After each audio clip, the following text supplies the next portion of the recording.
تو اس لیے ٹھیک ہے، جہاں پہ بھی آپ کا ملک بنا ہے اس میں آپ اللہ تعالیٰ کے احکامات پہ ہی عمل کریں، اصل حکم یہ ہے۔ اب جناب اگلی دلیل پہ ہم آتے ہیں۔ اب کچھ،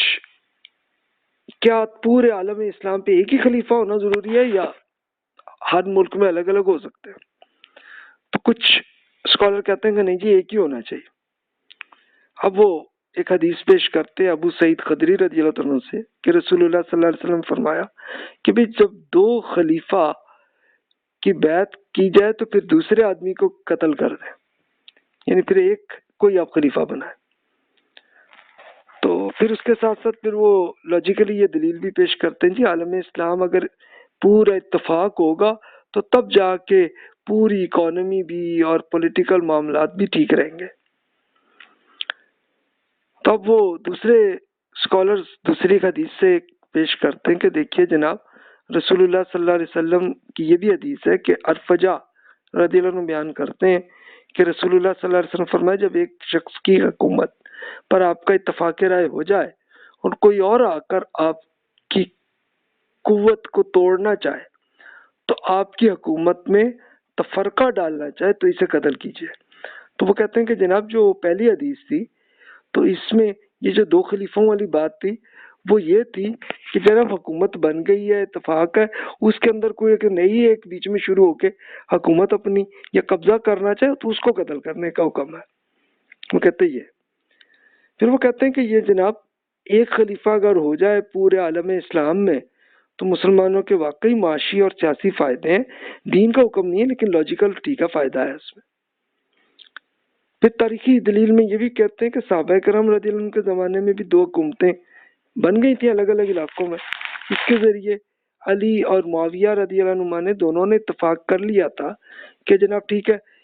کہ عراق، عرب، ایران، اس علاقے کی جو حکومت ہے وہ علی رضی اللہ عنہ چلائیں گے، اور اسی طرح یہ شام، فلسطین، ایجپٹ، اس کی حکومت معاویہ رضی اللہ عنہ چلائیں گے۔ تو یہ دو حکومتیں بن گئی تھی نا، اور یہ بھی ہوا کہ پھر علی رضی اللہ عنہ جب ان پہ عراق میں بہت بغاوتیں ہو رہی تھیں اور اسی بغاوت میں ایک رات میں بلکہ فجر کی نماز کے لیے نکل رہے تھے تو وہیں پہ ان پہ حملہ ہوا اور آپ شدید زخمی ہوئے تھے۔ تو اب ظاہر ہے کہ کچھ منٹ ہی ان کو باقی تھے، تو انہوں نے اپنے بیٹے حسن رضی اللہ عنہ کو یہی مشورہ دیا تھا کہ بھی آپ حکمران بن جائیں تو آپ پھر معاویہ کو دے دینا یہ حکومت، تاکہ پھر یہ کنٹرول صحیح ہو جائے گا۔ تو پھر یہی ہوا پریکٹیکلی کہ حسن رضی اللہ عنہ نے معاویہ رضی اللہ عنہ سے ایک نیگوسیشن کی بات کی اور بھی آئی تو کہ جناب میں آپ کو حکومت دیتا ہوں لیکن آپ بھی یہ کچھ کنڈیشن بھی میں چاہتا ہوں۔ تو معاویہ رضی اللہ عنہ نے کیا کیا کہ بالکل بلیک پیپر پہ سائن کیا اور کہا کہ حسن بیٹا آپ جو لکھنا ہے لکھ دیں، اس میں جو آپ کی جو کچھ بھی آپ کی کنڈیشن آپ چاہتے ہیں سب لکھ دیں، میں اس پہ سب پہ مانوں گا۔ اور ہو گیا، اور پھر معاویہ رضی اللہ عنہ نے پورے عراق میں جتنی بغاوت کی سچویشن چل رہی تھی ٹھیک بھی کر دیا اس معاملے کو۔ لیکن پریکٹیکلی یہی ہوا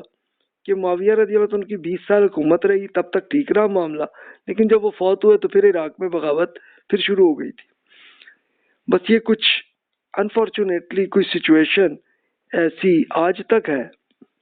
کہ عراق میں ہر ٹائم میں کچھ نہ کچھ ہوتا ہی رہا۔ اچھا عراق تک ہی نہیں ہے، وہاں پہ بھی اور پھر فلسطین میں بھی ایسے ہی رہا، اور پھر اور ملکوں میں بھی آپ لے لیں، افغانستان میں بھی آپ کو وہی ایگزامپلز ملیں گی مختلف ہسٹری میں، وہاں پہ بھی ایسا ہے، اور پھر انڈیا اور پاکستان کے علاقے میں بھی ایسے ہی رہا ہے۔ تو یہ ایسا ہی ہے کہ انسان جیسے ہیں ویسے ہی ہوتے ہیں۔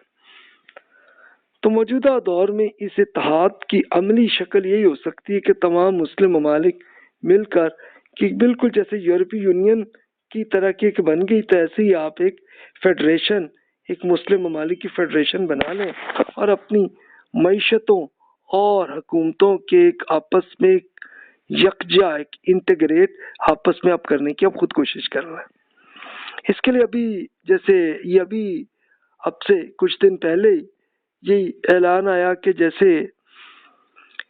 اسپیشلی ایشیا میں، مشرق کی ایشیا کے ممالک نے آپس میں اتفاق کر لیا سب نے، کہ جس میں چائنا، آسٹریلیا، پھر جاپان، انڈونیشیا، ملیشیا، ان سب نے مل کے اپنی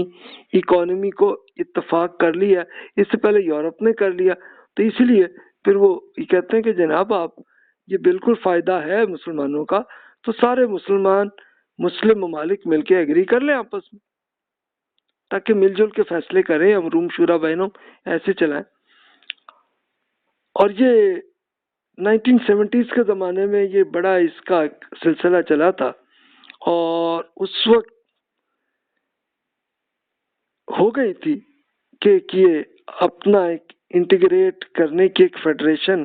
بن گئی تھی، لیکن ہوا یہ کہ مسلم ممالک کے حکمران آپس میں ہی لڑتے چلے آئے ہیں آج تک۔ انفارچونیٹلی اصل ایشو ایک ہی ہے کہ ہماری نیتیں ہی خراب ہیں، تبھی آپس میں ایک دوسرے کے لڑائی جھگڑے چلتے ہیں نا ہمارے،